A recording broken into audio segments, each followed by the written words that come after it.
Look, I will be honest with you. After 347 confirmed kills across 72 star systems, I thought I had seen everything the galaxy could throw at me. I was wrong. so very, very wrong. My name is Krell, just Krell. No fancy titles, no dramatic surnames, nothing like that. In my line of work, you do not need a business card. Your reputation does the talking, and mine. Well, mine screamed loud enough to reach the Outer Rim territories. They called me the Void Walker, the silent end, the last thing you never see. Honestly, I preferred Krell, but you know how clients get with their dramatic flair. They love a good nickname, makes them feel like they are part of something bigger than just hiring someone to eliminate their problems. Lullard. I operated out of a modified cargo hauler, called the Whisper. Nothing fancy, nothing that would draw attention. That was rule number 1 in Assassination. Blend in, strike fast, disappear faster. I had made a fortune doing exactly that for the past 60 years. Enough credits to buy a small moon, if I wanted, but I did not want a moon. I wanted one last job, one final payday, and then retirement on some quiet colony world where nobody asked questions. That last job? That was supposed to be easy. A simple termination contract. Target: 1 human male. Location: a mining station orbiting a gas giant in the Tertius system. Payment: enough to set me up for 3 lifetimes. The client? Anonymous, of course. They always were. But the money was real. Verified through 6 different banking proxies. Clean. Legitimate. Well, as legitimate as blood money could be. Humans. I had heard of them. Sure, everyone had. They were the new kids in the Galactic community. Barely a century since first contact. Primitive, reckless, emotional creatures who somehow managed to jury-rig their way into faster-than-light travel, using what amounted to duct tape and optimism. The galaxy laughed at them. I laughed at them. They were weak, fragile, short-lived. Their home world was a death trap of extreme weather, predators, and geological instability. How they survived long enough to reach space was beyond most scientists. Dumb luck, probably. So when the contract came through specifying a human target, I actually felt insulted. Me? Carol? Taking out a human? That was like asking a Star Cruiser captain to pilot a cargo pod. Beneath my skill level. Way beneath it. But the money, the money was too good to refuse. Besides, I told myself, one last easy job before retirement. What could possibly go wrong? Everything. That is what. I arrived at the mining station on a Tuesday. Well, what the locals called Tuesday. Time is relative when you are hopping between systems, but you get the idea. The station was called Outpost 7, and calling it a dump would be generous. Rusted metal, flickering lights, the whole place smelled like recycled air and broken dreams.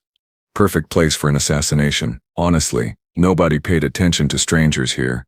Everyone was too busy trying to make enough credits to get off this floating trash heap.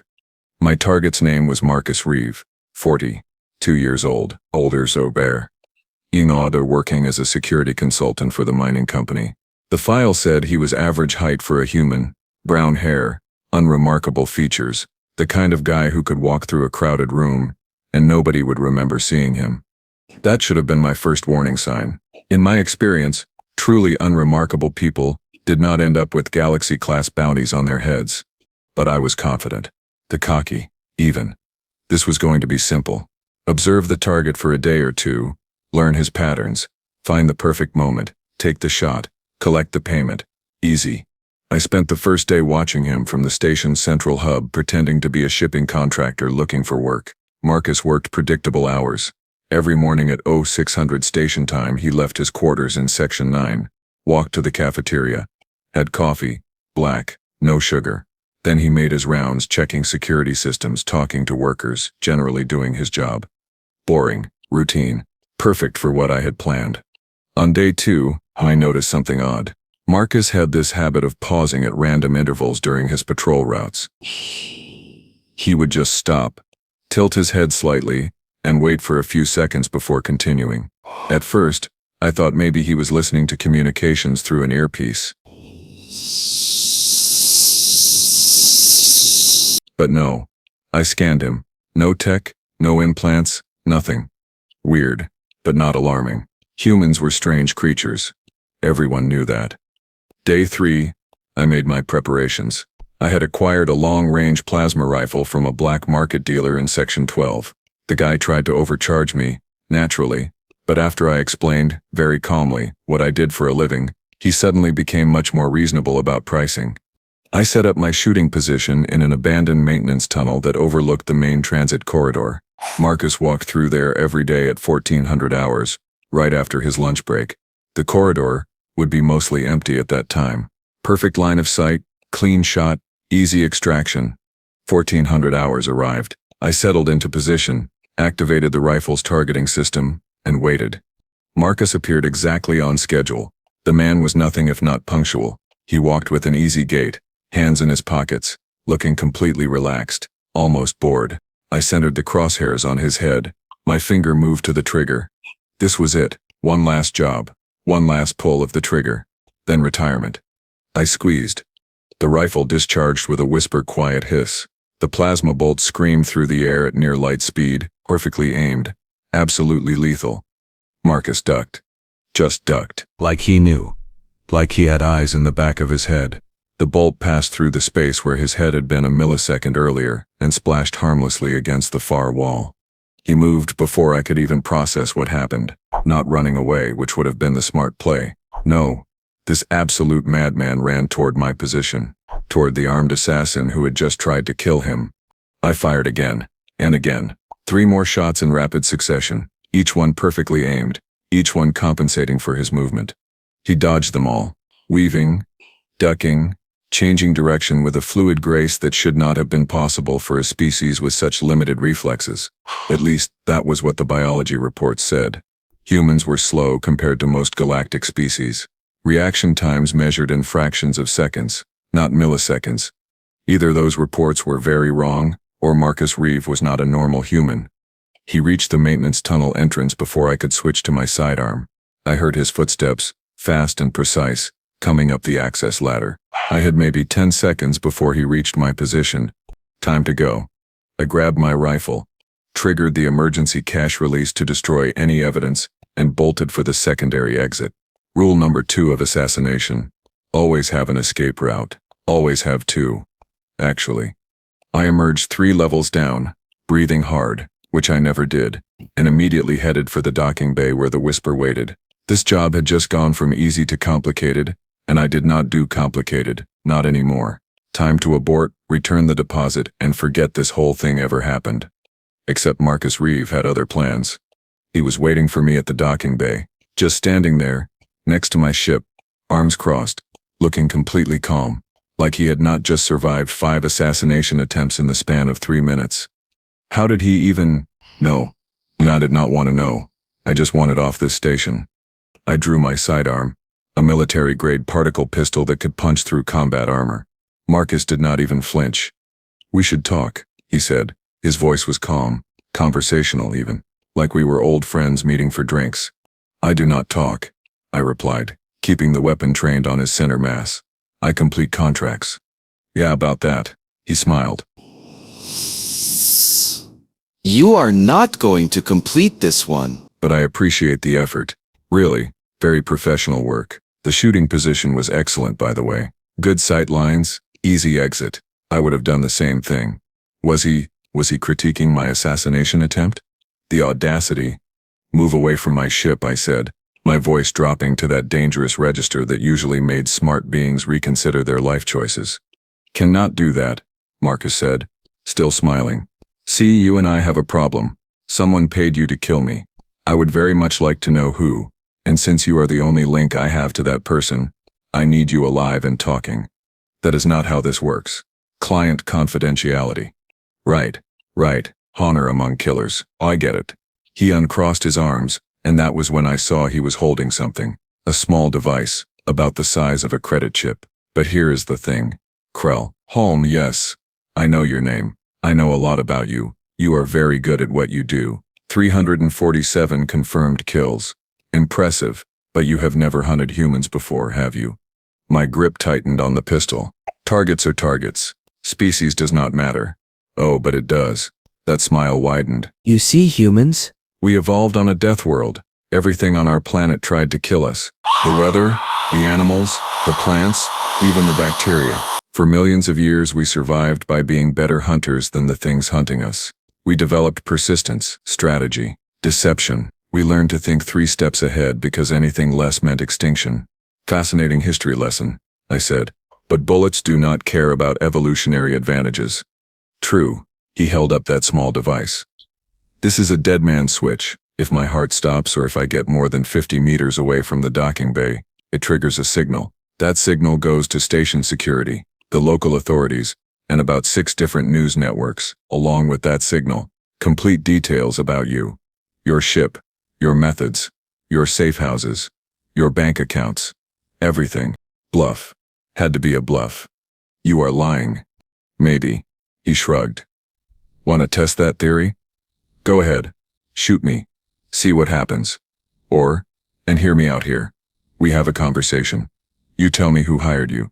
I let you leave. Everyone wins. Except my client. Your client tried to have me killed.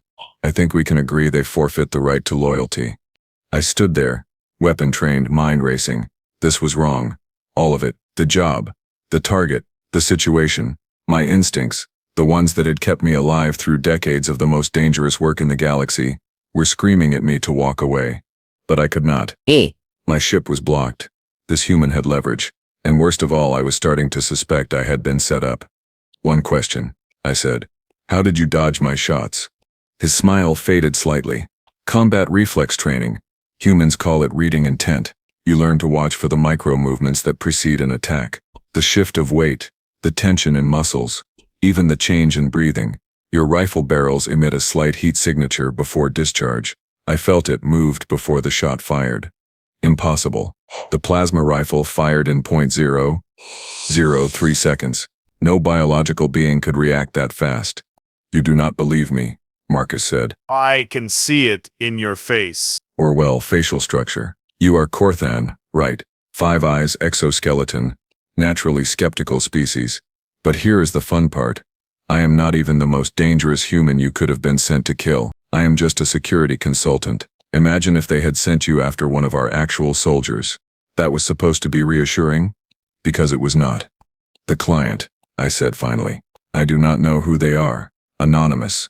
Standard protocol. But you can find out. Maybe. Then do it. Find out who hired you. Bring me that information, and I will make sure you walk away from this alive, wealthy, and with your reputation intact. Why would you do that? Because, Marcus said, his expression turning serious for the first time since this conversation started. Someone wants me dead badly enough to hire the best assassin in the galaxy. That means something big is happening. Hey! Something worth paying attention to, and I need to know what that something is before more hired guns show up. I lowered my weapon, not because I trusted him, not because I was scared, but because every tactical assessment I ran ended the same way. Fighting here would be messy, loud, and probably unsuccessful. Better to retreat, regroup, and figure out what the hell was actually going on. 48 hours, I said. I will investigate the client. If I find useful information, I will contact you. Then we are done. Fair enough. Eek stepped away from my ship. That small device still in his hand. Oh, and Krell, word of advice. If you do find out who is behind this, watch your back, because I am betting they are not going to be happy you failed. With that cheerful warning, he turned and walked away, casual as anything, like he had not just survived multiple assassination attempts and outmaneuvered one of the galaxy's most feared killers. I boarded the Whisper, sealed the airlock, and immediately ran a full systems diagnostic. No bombs, no trackers, nothing. Marcus had apparently just waited, knowing I would choose conversation over confrontation. As I plotted a course out of the system, I realized something disturbing. For the first time in my career, I had been outplayed, not outfought, not overpowered, but simply outsmarted by a target who should have been easy prey. Humans, alls, apparently they were more dangerous than anyone realized. And Marcus Reeve? He was just a security consultant, just average, just unremarkable. Which meant the truly exceptional ones must be terrifying beyond measure. I set course for neutral space where I kept contacts who specialized in tracing anonymous contracts. This job had gone sideways in ways I could not have predicted, but I was Krell, the Voidwalker, the silent end. I did not leave puzzles unsolved. Besides, Marcus was right about one thing. Someone wanted him dead. Someone with deep pockets and deeper secrets. And when you stepped on toes that sensitive, those toes had a habit of stepping back, hard. If I was going to survive this mess, and collect enough money to actually retire, I needed answers. And answers, unfortunately, always came with a price. 3 days later, I was sitting in the worst bar in the Avalon sector, nursing a drink that tasted like battery acid mixed with regret, and questioning every life decision that had led me to this moment. The contact I had come to meet was late. Typical. Information brokers always made you wait. They thought it made them look important. Really, it just made them look rude. My investigation into the anonymous client had turned up exactly nothing. Well, not nothing. It turned up layers upon layers of proxies, shell corporations, and financial laundering so complex it would take a team of forensic accountants a decade to untangle. Whoever wanted Marcus Reeve dead had resources. Serious resources. The kind that made governments nervous. That should have scared me. It did not. I had worked for powerful clients before. What scared me was the growing realization that I had been used as a test, a probe, a way to measure Marcus Reeve's capabilities without risking anything valuable. Which meant I was expendable. Disposable. A tool to be discarded after use. I really hated being disposable. The door to the bar slid open, and a Vexian female walked in. 4 arms, serpentine lower body scales, that shimmered between blue and purple depending on the lighting. She spotted me immediately, slithered over, and coiled herself onto the seat across from mine. "Krell," she said. Her voice had that musical quality all Vexians possessed, like wind chimes in a hurricane. "You look terrible." "Thank you, Lyssa. Always a pleasure." I pushed a credit chip across the table. "What did you find?" She picked up the chip with one of her upper arms, scanned it with her data pad, and smiled when she saw the amount. "Oh, generous." "As always." "Very well. Your anonymous client, not so anonymous anymore. Talk." "The contract originated from a subsidiary of Helix Corporation. You heard of them?" I had. Everyone had. Helix was one of the largest biotech firms in the galaxy. They specialized in genetic engineering, medical technology, and other sciences that made ethicists very nervous. Officially, they operated within legal boundaries. Unofficially, well, there were rumors. Dark ones. "Helix wants a human security consultant dead," I said slowly. "Why?" "That is where it gets interesting." Lyssa leaned forward, her scales shifting to a darker shade. "Marcus Reeve is not just a security consultant. He used to work for human military intelligence, specialized in counter-espionage and infiltration. He retired 2 years ago, took a boring job at a mining station, supposedly wanted a quiet life. Supposedly. 6 months ago, a Helix research facility was infiltrated. Someone stole data. A lot of data. Proprietary research. Experimental results. Things that would make Helix very unhappy if they went public. The thief was never caught, but Helix traced the digital footprints back to techniques used by human intelligence operatives. And they think Marcus was involved. Not think. No. They have proof he was on the station where the data breach originated. Oh, whoa, 'cause mole widened. Marcus did not steal the data. He was investigating Helix. Apparently, they have been conducting illegal experiments. The kind that violate about 47 different galactic conventions. Marcus found out, gathered evidence, and was planning to blow the whistle. Oh, that was bad. That was very bad. So Helix hired me to eliminate a witness before he could expose them. Exactly. You were supposed to die too, by the way. After you completed the job, they had another assassin lined up to eliminate you. Clean up the loose ends. No witnesses, no evidence, no problem. I finished my drink in one gulp. It burned going down, but at least it was a different kind of burning than the rage building in my chest. Who was the second assassin? Does it matter? You failed the contract. They moved to Plan B. Which is? Lyssa's expression turned serious. A full strike team. Military-grade hardware. Zero subtlety. They are going to hit Outpost 7 in 72 hours. Kill everyone on the station, and make it look like a mining accident. Marcus dies, along with anyone who might have talked to him. Problem solved. I felt my exoskeleton tighten. Hundreds of innocent workers. Families. People who had nothing to do with corporate espionage or whistleblowers. All dead, just to silence one human. This was not business anymore. This was mass murder. I need details, I said. How many in the strike team? What equipment? When exactly? Lyssa slid a data chip across the table. Everything I could find. The team is good, Krell. Really good. Former military contractors, the kind who ask questions after they get paid, and they are bringing enough firepower to crack a battle cruiser. Marcus needs to know. Marcus probably already knows. That man has more contacts than a communication hub. Why do you think he let you go? He was betting you would investigate, find out about Helix and choose a side. I do not choose sides. I complete contracts. Right. Lyssa's scales shimmered with amusement. That is why you are about to warn your former target about an incoming death squad. Very professional. I stood up, tucking the data chip into my equipment pouch. This is different. How? They made it personal. Lyssa laughed. A sound like bells underwater. Careful, Krell. You are starting to sound like you have principles. Bad for business. Maybe I am getting too old for this business. Or maybe, she said, as I turned to leave, you are finally figuring out that there are things worse than being poor, like being complicit in genocide. I did not respond, mostly because she was right, and I hated that. The flight back to Outpost 7 took 18 hours at maximum speed.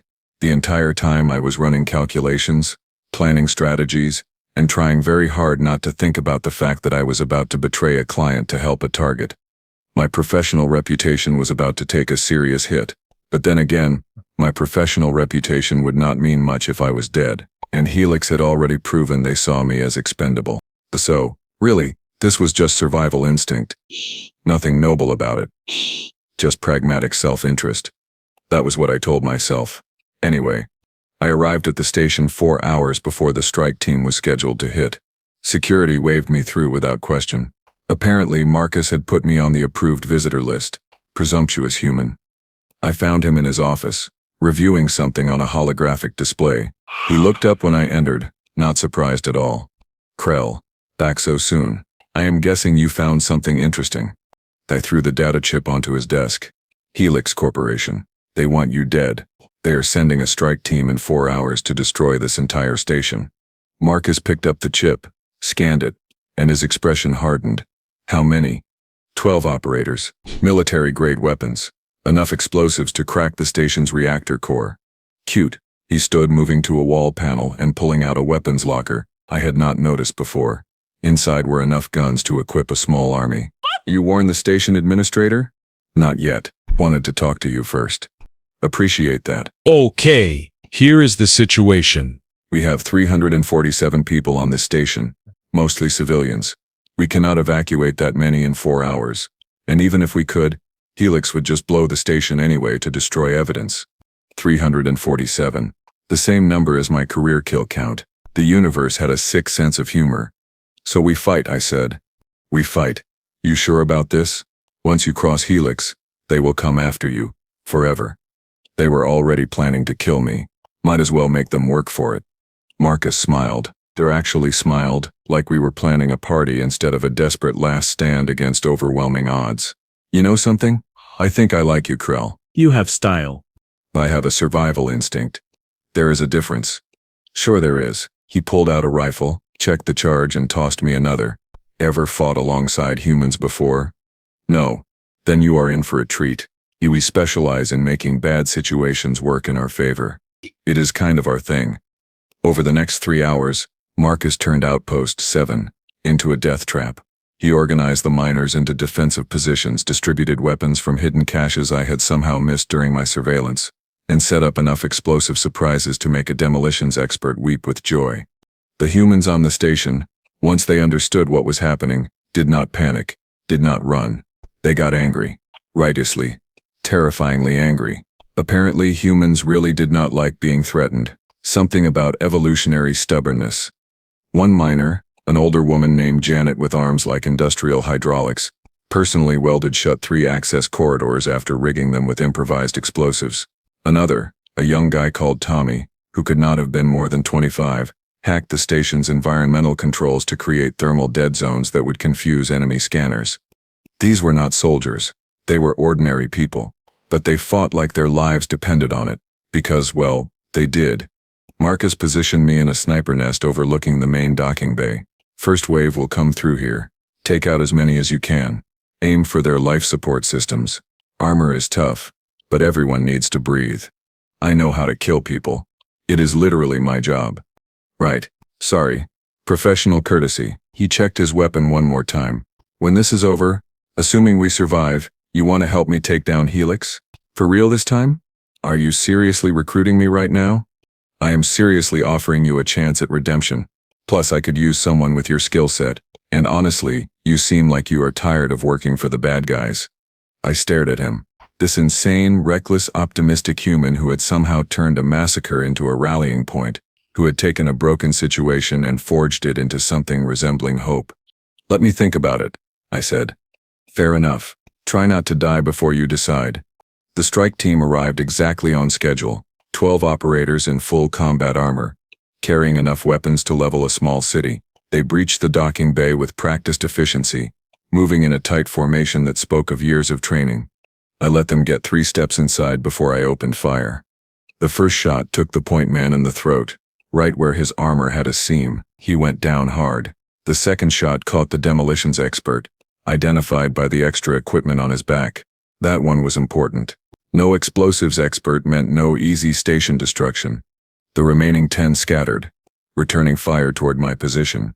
Plasma bolts and kinetic rounds chewed through the metal around me. I relocated as planned, moving to secondary position. Below, Marcus and his volunteer fighters engaged from multiple angles. The humans fought dirty. Ambushes from ventilation shafts, explosive traps in corridors. One miner dropped an entire cargo container on 2 operators, crushing them like insects. Below, Marcus and his volunteers is. The strike team was good, but they were trained for military targets, organized resistance. They were not prepared for angry civilians who knew every inch of their home territory and had absolutely nothing to lose. The battle lasted 43 minutes. By the end, 8 of the strike team operators were dead. The remaining 4 tried to retreat to their ship. Marcus cut them off. I watched from my position as he stepped into their path. Alone, rifle held casually at his side. Leaving so soon? He called out. But we were just getting started. The lead operator raised his weapon. Marcus shot him before he could fire, not in a vital area, in the knee. The man went down screaming. Anyone else want to try? Marcus asked the remaining 3. They dropped their weapons. Smart, very smart. In the aftermath, we secured the prisoners, treated the wounded, and assessed the damage. 2 station workers were dead, 7 more injured. But we had won. Against all odds, against overwhelming firepower, we had actually won. Marcus stood in the center of the docking bay, surrounded by exhausted miners who looked at him like he was some kind of hero. He caught my eye, raised an eyebrow in question. I holstered my weapon and walked over. That offer's still open? I asked. Taking down Helix? Absolutely. Then I am in, on one condition. Name it. We do this properly. Legal. Expose them. Tear them apart through the courts and public opinion. No assassinations. No shortcuts. We make them pay the right way. Marcus extended his hand. A human gesture of agreement. I looked at it for a moment, then grasped it with one of my primary manipulators. Deal, he said. Welcome to the side of the questionable good guys, Krell. I am going to regret this. Probably. But you will sleep better. He was right about that. For the first time in 60 years, I felt like I had done something that mattered. Something more than just eliminating targets for credits. It took 8 months, but we did it. Marcus had the evidence. I had the skills to infiltrate and gather more. Together, with help from journalists, lawyers, and a few very motivated whistleblowers, we exposed Helix Corporation's illegal experiments. The public outcry was immediate and devastating. Stock prices crashed. Executives arrested. Facilities shut down. The galaxy learned that you did not cross humans. Not because they were strong or invincible, but because they were stubborn. Because they refused to accept that might made right. Because they fought for what they believed in, even when the odds were impossible. I officially retired after that. Bought a small place on a colony world called Harvest. Quiet. Peaceful. Nobody asked questions. I spent my days growing vegetables, which is surprisingly satisfying when you have spent most of your life ending it. Marcus visited occasionally. He had formed some kind of investigative agency, taking on cases that the authorities could not or would not handle. He kept offering me consulting work. I kept refusing. Mostly, Alzheimer's. Look, old habits die hard. And sometimes, just sometimes, there were problems that needed someone with my particular skill set. But I was selective now. Only the deserving targets. Only the ones who truly had it coming. My reputation in the criminal underworld was shot. Of course. Krell the betrayer. Krell the turncoat. Krell who chose principle over profit. I could live with that.